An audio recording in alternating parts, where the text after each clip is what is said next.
नमस्कार सभी को।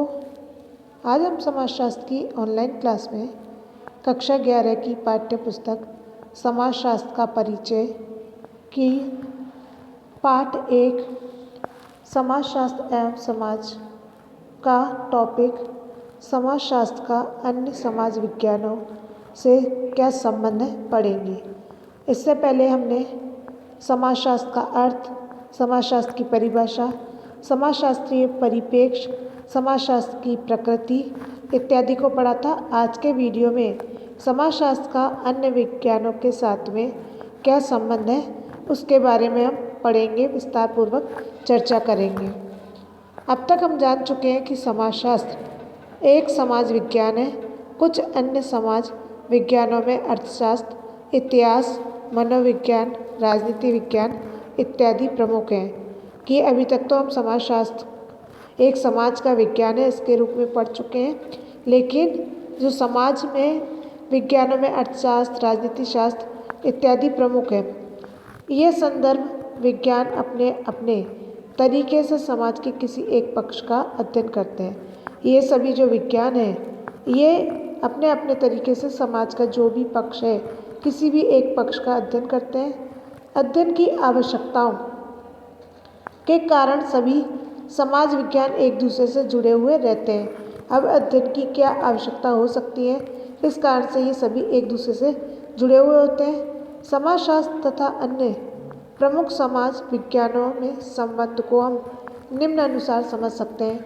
अब समाजशास्त्र में और अन्य समाज विज्ञानों में क्या संबंध होता है उसको हम आज समझेंगे कि किस प्रकार से इनका संबंध है।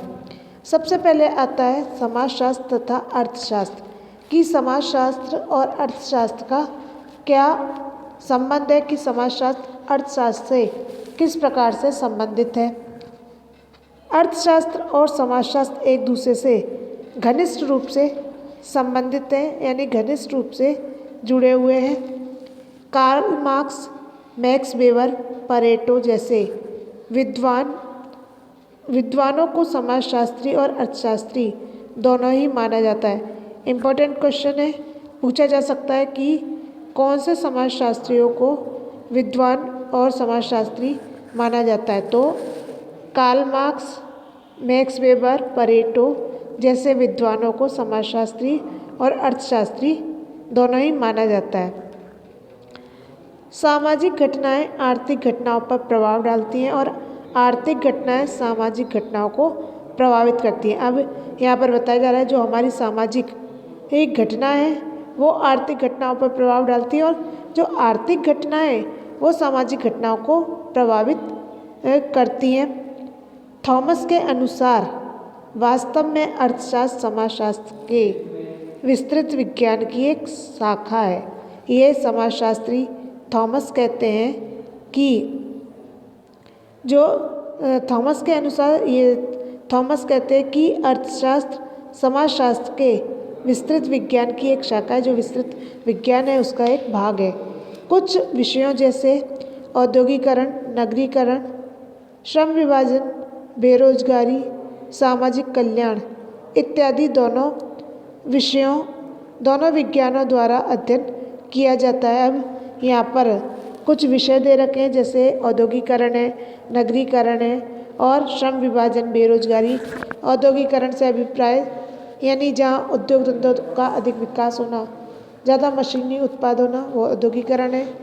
नगरों की तरफ रोजगार के लिए नगरों की तरफ पलायन करना, लोग गांव छोड़ करके नगरों की तरफ रहते हैं, वो नगरीकरण कहलाता है। फिर श्रम विभाजन, लोगों के अनुसार उसके श्रम का विभाजन। फिर बेरोजगारी, सामाजिक कल्याण इत्यादि का दोनों विज्ञानों के द्वारा अध्ययन किया जाता है। अब हम देखते हैं समाजशास्त्र और अर्थशास्त्र में क्या अंतर है। ये इम्पोर्टेंट है, तीन अंतर इसमें दे रखे हैं। परीक्षा में पूछा भी जाता है कि समाजशास्त्र और अर्थशास्त्र में क्या अंतर है, तो आप लिखेंगे समाजशास्त्र सामान्य विज्ञान है और अर्थशास्त्र विशिष्ट विज्ञान है। कि समाजशास्त्र को सामान्य कहा है और अर्थशास्त्र को विशिष्ट विज्ञान बताया है। फिर दूसरा पॉइंट आता है समाजशास्त्र विशेष रूप से सामाजिक घटनाओं का अध्ययन करता है। समाजशास्त्र किसका करता है? सामाजिक घटनाओं का अध्ययन करता है, जबकि अर्थशास्त्र आर्थिक घटनाओं का अध्ययन करता है। समाजशास्त्र समाज से जुड़ी जो सामाजिक घटनाएं उनका अध्ययन करता है और अर्थशास्त्र आर्थिक घटनाओं का अध्ययन करता है। तीसरा पॉइंट आता है समाजशास्त्र का विषय क्षेत्र अर्थशास्त्र की तुलना में व्यापक होता है, यानी बड़ा होता है। अब हमारा दूसरा जो आता है वो है समाजशास्त्र तथा राजनीति विज्ञान में है अंतर, कि समाजशास्त्र और राजनीति विज्ञान में क्या संबंध है। राजनीति विज्ञान में राजनीतिक घटनाओं, कानून, प्रशासन, संप्रभुता, राज्य इत्यादि का अध्ययन होता है। राजनीति विज्ञान में जैसे पता ही चल रहा है राजनीतिक घटनाएं, कानून है, प्रभुसत्ता इत्यादि का अध्ययन होता है। दोनों विज्ञान एक दूसरे से जुड़े हुए होते हैं।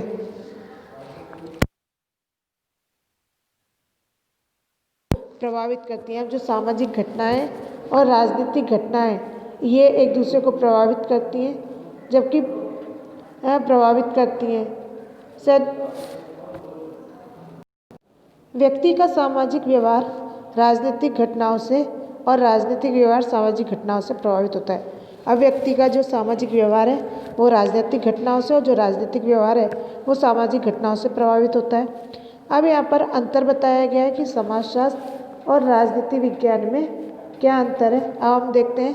पहला अंतर, समाजशास्त्र का परिप्रेक्ष्य व्यापक है, जबकि राजनीति विज्ञान का परिप्रेक्ष्य जो है वो सीमित है। समाजशास्त्र का परिप्रेक्ष्य बड़ा है, व्यापक है, और राजनीति विज्ञान का परिप्रेक्ष्य सीमित है, यानी छोटा है। दूसरा पॉइंट आता है समाजशास्त्र एक सामान्य विज्ञान है, जबकि राजनीति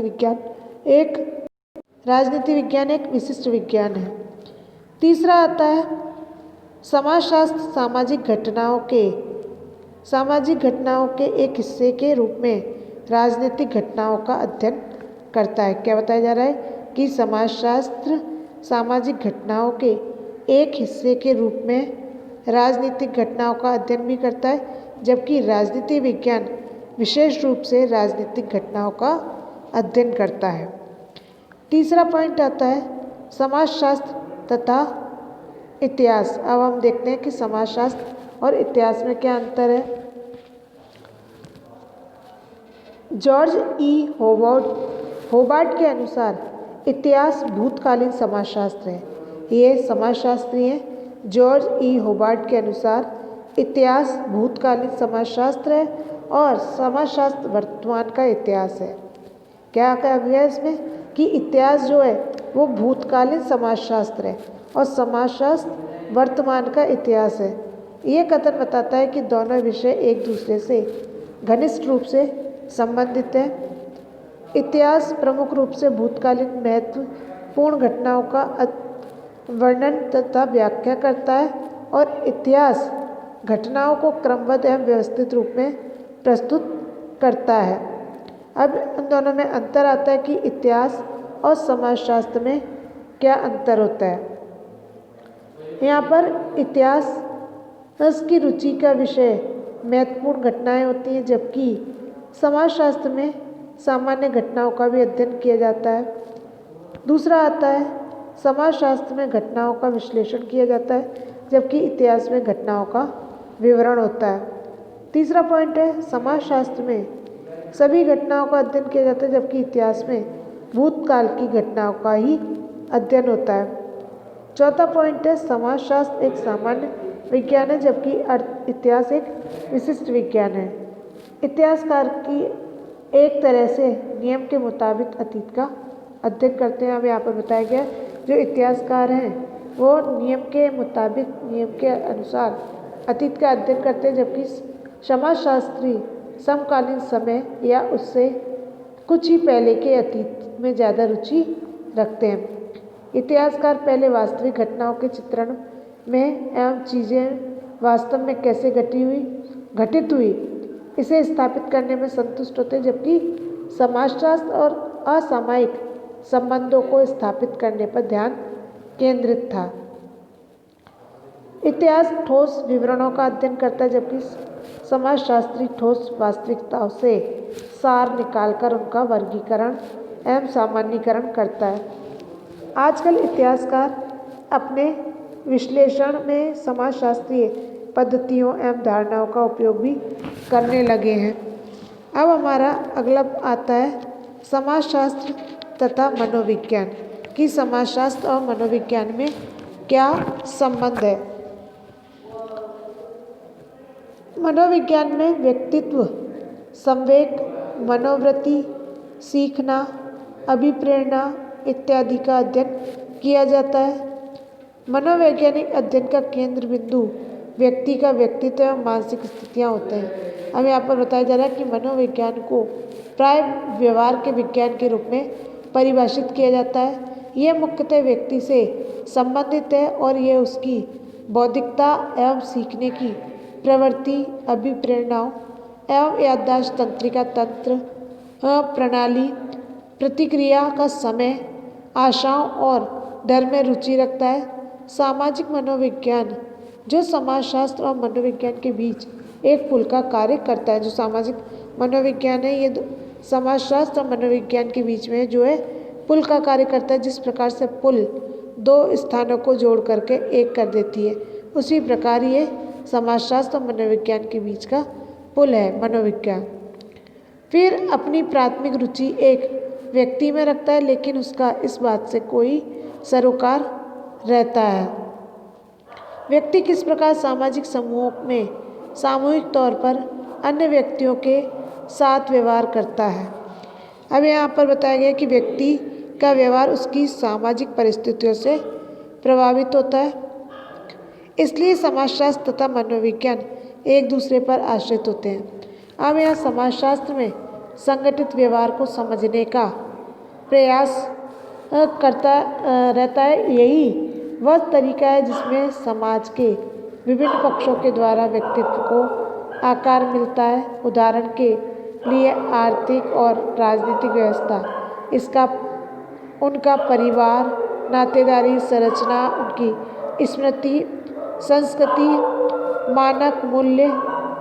यह याद करना रुचिकर होता है कि दुर्खिम, जिन्होंने आत्महत्या के अपने प्रख्यात अध्ययन में समाजशास्त्र को स्पष्ट पद्धति एवं विशेष क्षेत्र में स्थापित करने की चेष्टा की।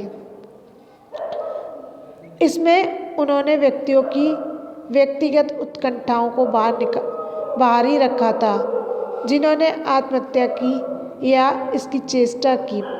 यह उस सांख्यिकी आंकड़े के लिए किया गया जो उन व्यक्तियों की कई सामाजिक विशेषताओं से सरोकार रखते थे। अब आते हैं इनमें अंतर कि समाजशास्त्र और मनोविज्ञान में अंतर क्या है। समाजशास्त्र में सामूहिक व्यवहार का अध्ययन होता है, जबकि मनोविज्ञान व्यक्ति की मानसिक विशेषताओं, व्यक्तिगत व्यवहार का अध्ययन करता है। समाजशास्त्र का विषय क्षेत्र व्यापक है, जबकि मनोविज्ञान का विषय क्षेत्र व्यक्ति केंद्रित होने के कारण सीमित है। अब यहाँ समाजशास्त्र का जो विषय क्षेत्र बताया वो बड़ा बताया, व्यापक बताया, और मनोविज्ञान का विषय क्षेत्र क्या है व्यक्ति पर केंद्रित होने के कारण से ये सीमित है। समाजशास्त्र का परिप्रेक्ष्य सामाजिक है, जबकि मनोवैज्ञानिक परिप्रेक्ष्य वैयक्तिक है। अब हमने जान चुके हैं कि समाजशास्त्र और अन्य विज्ञानों में क्या संबंध है। अब हमने ये पढ़ा कि समाजशास्त्र और दूसरे विज्ञानों में क्या अंतर है। यहाँ हमें यह भी ध्यान रखना चाहिए कि धीरे धीरे समाज विज्ञान एक दूसरे के ज़्यादा निकट आ रहे हैं। अध्ययन की आवश्यकता के कारण दो विषयों को जोड़ने वाली इनकी शाखाएं भी बन रही हैं। अब कह रहे हैं अध्ययन की आवश्यकता के कारण, पढ़ने की ज़रूरत के कारण इन विषयों को जोड़ने वाली शाखाएं भी बन रही है। जैसे राजनीतिक समाजशास्त्र जो राजनीतिक विज्ञान और समाजशास्त्र को निकट लाती है। मनोविज्ञान की शाखा सामाजिक मनोविज्ञान समाजशास्त्र एवं मनोविज्ञान को अध्ययन की दृष्टि से निकट लाती है। फिर आती है समाजशास्त्र की शाखा आर्थिक जीवन का समाजशास्त्र अर्थशास्त्र व समाजशास्त्र को निकट लाती है। समाज विज्ञान क्योंकि समाज का ही अध्ययन करता है, अतः उनका एक दूसरे पर निर्भर रहना स्वाभाविक है। ये थे हमारे समाजशास्त्र का अन्य विज्ञानों के साथ में संबंध के कुछ पॉइंट। इसी के साथ में हमारा ये पाठ समाप्त होता है। धन्यवाद।